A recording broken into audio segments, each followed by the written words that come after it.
After trades involving 6 other teams, what the hell do the Dodgers look like now? Matthew Stafford missed the Rams' first practice in pads, and USC football flips the script and raids the SEC for a recruit. Good morning. I'm James.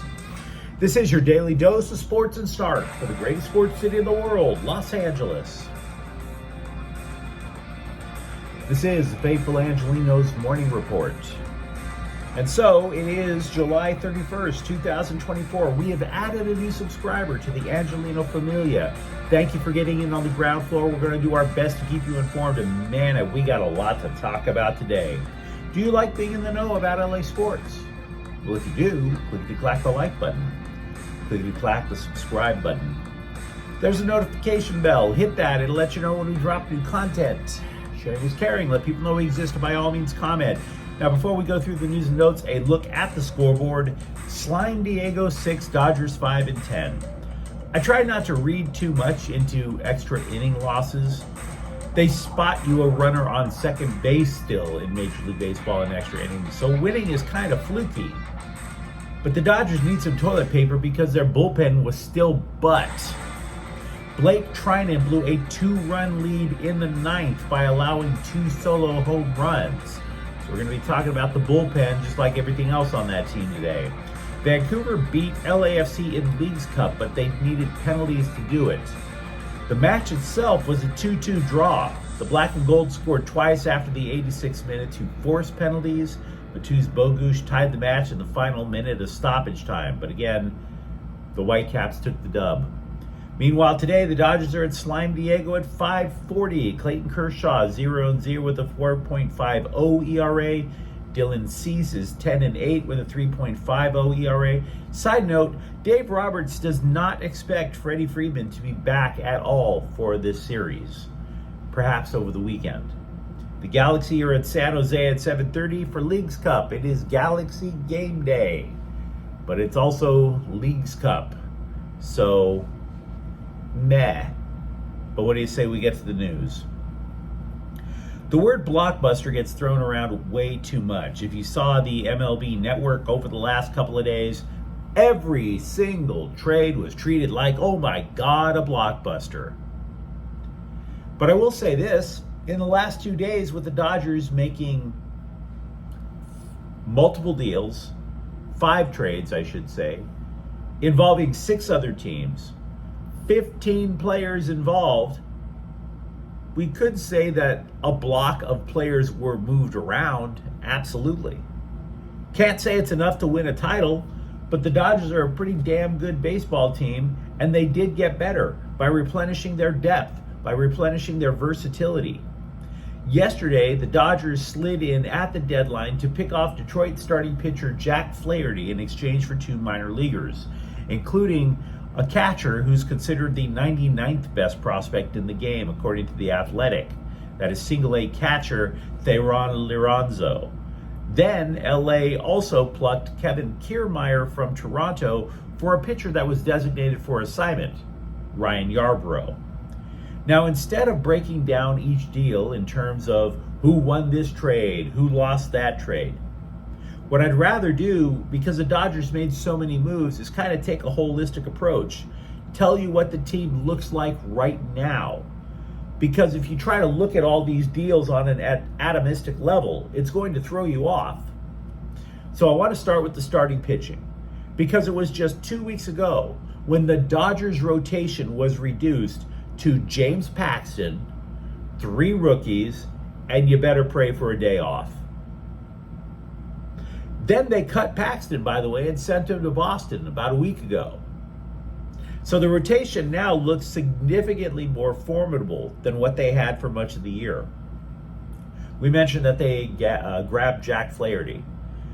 I would probably have him slotted in the 3rd spot of a 5-man rotation behind Tyler Glasnow and Clayton Kershaw. Flaherty is having a resurgent year in his brief time with the Tigers. His ERA is below 3. His strikeout to walk ratio is 7. Can he keep it up? Can't say I bet on it. There's 2 reasons. One, A report broke late last night that claimed that the Yankees passed on Flaherty when they read his medical history. Now, I'm not sure I buy that article, but the Dodgers do have a history with injury-prone pitchers. Second reason, I also read that when Flaherty throws harder than 94 miles an hour, he's basically unhittable because there's just more bite to whatever pitch he's throwing. But when that pitch comes in less than 94 miles an hour, he gets worked. Now, we're pretty late in the year now. He could tire. But all things being equal, it's still not a bad choice for a third or fourth starter, even in the playoffs. Remember the Dodgers' rotation in the playoffs last year? Let's be real. It was trash. They're going to be better provided that those three pitchers do make it to the playoffs. Wouldn't you say? And by the way, speaking of fourth and fifth starters, the Dodgers didn't even really have one over the last couple of weeks. Suddenly, Gavin Stone looks amazing in the four-hole, wouldn't you say? Then you're saying, okay, well, what about the fifth? Well, right now, obviously, you're still using Justin Wroblewski or River Ryan as a stopgap until either Yoshinobu Yamamoto or Walker Buehler return to form. And Yamamoto, we don't know if he is coming back this year. But having said that, I would argue that Flaherty is insurance for Buehler. The number of pitchers who have returned from a second Tommy John surgery and succeeded, oh, that's a really short list. So I'm not saying that you give up on Buehler, but it is a possibility. It's a possibility. So, put it all together, the rotation is a spot where we can now start to breathe a little easier instead of looking at who's going to be starting that day and peeing blood. Michael Kopech, a reliever, was brought in from the White Sox on Monday. I'm not too sanguine on it. I'm not saying it sucks, but look, the Dodgers bullpen as it's currently constructed reminds me a little too much of what former general manager Ned Colletti would do. He would just gather as many ex-closers as possible, throw them in the bullpen, and let the manager figure it out. They have 4 former closers now on the roster, including Kopech. Now, the thing with him, they tried him as a starter, not too great. The White Sox did get production out of him as a reliever, and there's a reason for that. He throws exceedingly hard. You bring that guy in to just flame guys in the ninth. His problem is sometimes he's not able to find the plate. I'm not sure the Dodgers bullpen got all that better. They've wanted Kopech for a while, but I don't believe they've gotten all that better. I would even argue that the Dodgers lineup is still every bit as flawed as it was before. I think we have to be honest with ourselves about that. If there is a bright side to the deals from the position, the non-pitching standpoint, it seems to me that team president Andrew Friedman was looking for the next generation of Chris Taylors, was looking for the next Kike Hernandez. Because the Dodgers back then, when Taylor and Hernandez were very productive, the Dodgers had a roster of superstars surrounded by Swiss Army knives. The hope is that somewhere in this amorphous blob of position players brought in, that would include free agent Nick Ahmed, Tommy Edman, Kiermaier, Ahmed Rosario, is that the hope is they could find a couple of people who could at least rise above the slop that was produced this year by Taylor, Hernandez, Cavan Biggio, James Outman, etc. Take Mookie Betts, for example. When he returns, do you still slot him as a middle infielder? Do you? If so, then you take Kiermaier, who has never hit well, but at least the dude has won 4 gold gloves in center. So you put him out there to play at a high level. If Betts, however, goes back to the outfield, you have Edman, Rosario, Biggio, and Ahmed all playing musical chairs to land 2 spots until Max Muncy returns. which for all we know is an if Max Muncy returns. Until then, the lineup is still based on the same people. Shohei Ohtani, Betts when he returns, Freeman, Will Smith, and Teoscar Hernandez. What the Dodgers are hoping, I mentioned the slop before the trade deadline. The Dodgers last night, for example, started 6 guys with a batting average below 250.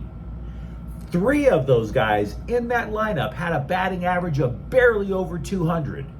That would be Jason Hayward, Hernandez, and Biggio. So the point of all those other players coming in is this. It's not that you're hoping that the lower half of the lineup can raise the roof. No. You're saying, I hope these new guys can raise the floor up from the low 200s, hopefully to over 250. Because a 50-point jump in a batting average for that part of the lineup would be spectacular. Getting those guys to be just mediocre as opposed to slop would be a massive upgrade for the Dodgers. Raise the floor.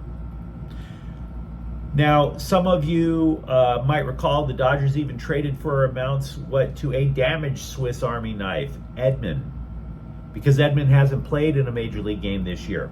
When last seen in the Cardinals system, he was rehabbing in AAA. We have no idea when he's going to join the Dodgers. We do know he is scheduled to come off the 60-day injured list on August 5th. Also, the Dodgers designated 2 relief pitchers for assignment to make room on the roster for the newbies. The 2 guys are Gus Varland and Nick Ramirez. So you throw it all in, and what do you have? In my opinion, had the Dodgers not executed the Flaherty trade, they would have been one of the losers at the trade deadline. With Flaherty, they should be excited. Matthew Stafford was held out of Monday's first padded practice for the Rams at training camp. Sean McVay said it was planned that way. They wanted to emphasize the run game. Stafford did practice Tuesday, and according to McVay, he's going to do so for the rest of camp. Also, offensive tackle Alaric Jackson tweaked an ankle. We do not know how much of practice that he will miss. It took a while for USC football to figure out that if the SEC teams are going to purge the Trojans' recruiting class, that there was nothing to stop Lincoln Riley from lodging a steel-tipped boot in their testes and find out how those hillbillies like it for a change. USC has pulled a linebacker from Georgia, Jadon Perlott, a 4-star player in the class of 2025. He instantly now becomes the 3rd highest rated recruit in the Trojans class. We would be remiss if we did not mention that Perlott is coming quickly. He has to. Training camp opens Friday for the Trojans. I will also say that the need for power and depth up front was not totally answered. They only added 1 guy to the offensive line. I should say defensive line, my apologies. That would be Wyoming defensive lineman Gavin Meyer. UCLA's training camp, meanwhile, opens today. Scribes who cover the Chargers are still suggesting that thus far in training camp, Josh Palmer, DJ Chark, and Ladd McConkey are the primary receivers when the Bolts run 11 personnel. One scribe went so far as to call them, quote, quite clearly the best 3 receivers on the roster, unquote. Now, does this make first-round pick, or I should say last year's first-round pick, Quentin Johnston, a bust? No. But it's hard to say he's improving. He did drop passes yesterday and was late making cuts in his routes. Also, Chargers rookie linebacker Junior Colson is past his physical. He was activated from the non-football illness list. The upshot is he needed his appendix removed. For months, there was this faint drumbeat about the Galaxy, adding Marco Reus, a midfielder who played for one of Germany's premier clubs, Dortmund.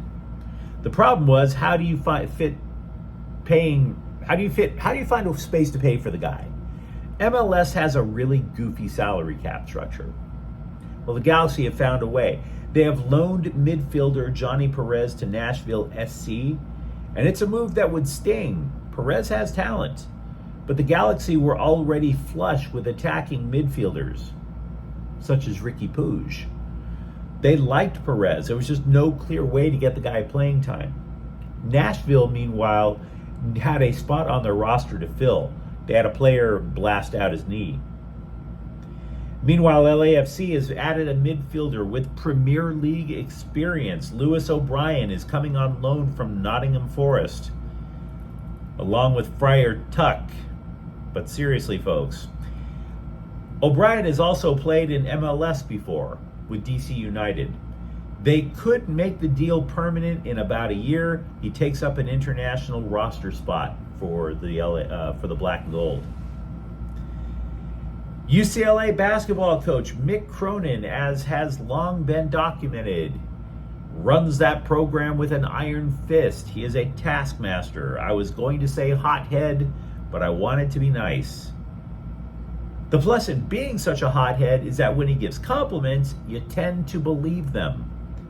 Maybe it's Stockholm Syndrome. Either way, he really likes what he sees in Kobe Johnson, who transferred in from USC. Quote, Kobe Johnson's as good a defensive player as Jalen Clark, and that's as high of praise as I can give anybody. I think he's a guy that's going to get drafted for sure and has got a chance to be Defensive Player of the Year nationally, unquote. So Cronin really likes the makeup of this roster as opposed to last year's, which honestly, not that high of a bar to clear. But you let me know what you think in the comments thread. How do you see the Dodgers after all of those deals? Are you cool with Matthew Stafford skipping out on a practice? And what about USC football finally adding to its roster? If you enjoyed the content, don't forget to subscribe to Faithful Angelenos. We're talking LA sports here every single day. Thank you for watching. I'm James. We'll be back tomorrow. Faithful Angelenos is a Kian Cortel Queso production. Take care.